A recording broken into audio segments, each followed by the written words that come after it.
Raiders of Scythia. This is a worker placement game for 1 to 4 players, so you can play it against human opponents. You can also play it against one of 4 AIs that will provide different levels of challenge.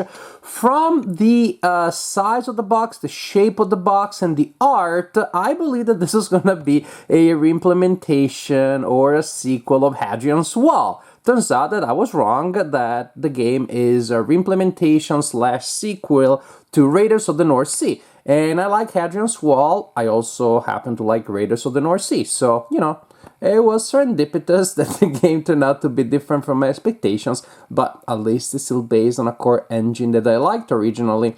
And I can tell you already, I like this one already. Sorry for the spoiler. So here we have the board, and the general idea is again similar to Raiders of the North Sea. That is, it is a peculiar worker placement game in which you will always have one and only one worker that you place on the board to perform the action of the area of the board where you placed it, and then you take another meeple and bring it home. If you are selecting an action from a dare, you'll see those actions as the village. You place your meeple, activate that action, and then you also activate the action of the space where you picked up your next meeple. You're doing actions up there to collect resources that will allow you to launch raids against different areas of the board. To launch a raid, you'll need to spend resources. You will collect plunder, take wounds, different effects will apply, and then you will also take a meeple of the area that you just raided. So that's how I just wanted to start by showing you the cycle of the meeples. They go to the board and come back to you. Each player will have a crew of raiders. So you have a chief or a hero, a leader that you place here on this side of your personal board. That also indicates the color of your crew. And then you will have other cards representing crew members, and you will probably acquire more during the game as the game progresses.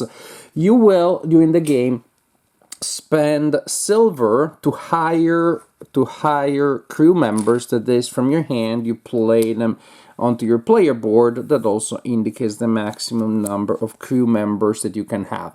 So that's the cost to hire them and place them on your personal board. That's the cost. Here is the amount of strength that they contribute during a raid. Here is the effect of the card when that icon is activated or when different things happen. And here is the effect of the card when that icon is activated. And of course, it will be game effects that will activate that. So right now, for example, my crew has a strength of 6 because that is the total indicated by those numbers up there. During the game, you can also acquire beasts. Each card represents an eagle or a horse that you can attach to one of your crew members. So if I acquire this card, for example, through game effects, I can use it as an eagle, in which case I tuck it under my crew member that way with only that part visible. And this one, for example, gives me extra strength and also gives me victory points. Or I can use it as a horse, in which case I tuck it that way, and that card also gives me strength and victory points. Different beasts may give me different effects. For example, this eagle here, instead of giving me just a standard number of strength points, gives me a multiplier. So that's pretty neat. And other things may also happen. They may activate different things. For example, this eagle, if I attach it to a character, will give me the ability of activating, you can see that, of activating that ability when that icon is activated on the board. So that's the general idea for your crews and for your beasts. So the village is where we will spend time and actions activating different kind of effects. As we said, the idea is place a meeple, take a meeple, and that's how you activate actions. Also, not all meeples are born equal here, because certain actions can only be activated by certain kinds of meeples, or they have different value depending on what meeple is engaged in the activity. For example, at the chief stand, I can only send a gray or a red meeple that you don't have at the beginning of the game. They need to be released from the board by using raids. So again, if I right here, then I'll be able to take that meeple there, which later I can use, say, at the chief stand. And at the chief stand, I can spend one of these plunder tokens here and receive 2 food and 1 kumis, represented by the kumis is like a sort of like a drink, I guess, a fermented drink, I believe, that can be used for different effects, especially for healing. And then provisions. Look at these adorable wooden pieces representing provisions. If I painted components, there's no way this would not become muffins. I would turn all of these pieces into muffins, and then I would have very, very happy raiders that are just getting their carbs through muffins. So here I can trade this plunder, which you don't have at the beginning of the game. You gotta plunder it from somewhere, but you can spend it for provisions and kumis, or you can, with the chief's tent, complete a quest. And there are quest tiles to are available at the beginning of the game. Simply you fulfill the conditions of the quest and you collect the tile that will give you that many victory points. Again, more of these quest tiles will be unlocked once we start raiding. When you raid, you collect the plunder in the raid space and you reveal the quest that stays there for anybody to complete it.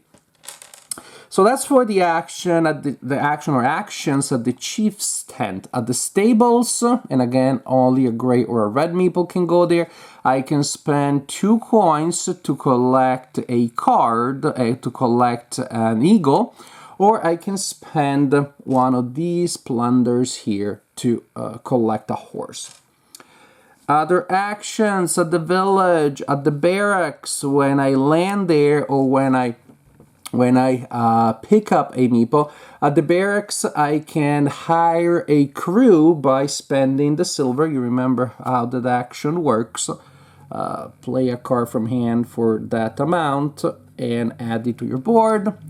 Or at the barracks, I can spend a kumis to heal 2 wounds. As we raid, wound tokens will be placed on our crew members. When you heal, you can remove them.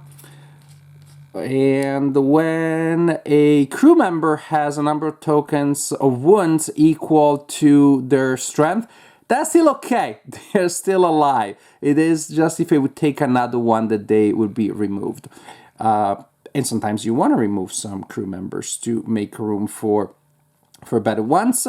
But again, or with the action at the barracks, I can spend kumis to remove those. So, back to us, back to the village. In the town center, I can spend the action to discard a card to use that ability there, so with the matching icon, or I can use that action to activate the ability of my chief that has that flag, or I can use the action to activate any action that has that icon, and you may remember that some eagles will give you indeed that icon there. Silversmith, collect silver, and depending on the number of meeple, of the kind of meeple, you will get different abilities. Meet intent, collect 2 cards or a card and 2 kumis. Farm, collect food depending on the kind of meeple, or food or a wagon, and those are used to plunder, to go and raid particularly far away locations such as Greece. And then at the market, you can discard a card for 2 silver or 2 cards for one of these 2 kinds of plunder. So those are the things that you do in the village. You're basically building up your strength to launch raids or recovering from previous raids. Say, for example, removing wounds. So when you decide, when it's your turn, basically you can interact with the village, doing what I just showed you, or you can choose instead to launch a raid, in which case you select a space that still has a it still has plunder there, and then you will roll dice to determine the effect. Different areas have different numbers and types of dice that are rolled. If I'm going there, for example, I'm rolling a red die. If I'm trying to, if I am raiding a space with gold, then I also add a yellow die. And the further you go from home, the more dice need to be rolled, giving you more chances of getting wounds, basically. Now, first thing again, suppose I am attacking that space, which you still have that in there. Suppose I'm attacking that space, then those are dice that I rolled. And it'll give me a combination of numbers and or ones. And suppose that is my result. That means in this raid I have a base strength of 4. And to that, I will add the strength of my crew members. And you remember, that's how I generate that strength there. And so, for example, powerful crew here. She gives me 6 plus 2, etc., etc., etc.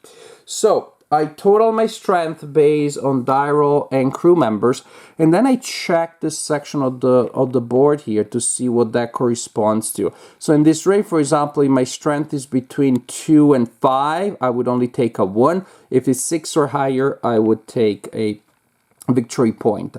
That one that would be added to whatever wounds are generated by that. To be able to do so, I need a minimum number of crew members. I need to spend them any provisions. Those are the requirements to launch a raid. But suppose, again, I did all that because I have the right resources. Now I am resolving these things. So I see how many victory points I get. I see how many wounds I get. I will need to add those wound tokens to my board. And then finally, I collect the plunder for that space, and I reveal the quest that is there. And I also take a nipple that I will use for my next action next turn. So that's the general idea. The raid may sound complicated because you have a lot of steps to do, but of course, once you're playing the game, after a turn or two, it becomes very, very intuitive. And because you spend also some time, thinking about the raids, fantasizing about those raids. So this is the general idea. During your turn, you will work in the village or launch a raid. In the village, you will perform those actions, preparing for a raid or recovering from a raid, which also means you're preparing for the next raid, or you'll launch a raid that will reveal a quest, will give you plunder, will give you wounds, will give you victory points. And you continue like this until either there are only 2 places left to raid on the board, or there are only 2 quests that have not been collected. And quests are a major source of victory points, so players really want to get those. When one of those 2 conditions applies, that triggers the end of the game. Every player has 1 more turn, and then that's it. Then you collect victory points from all possible sources, and at the point the player with the highest score wins the game.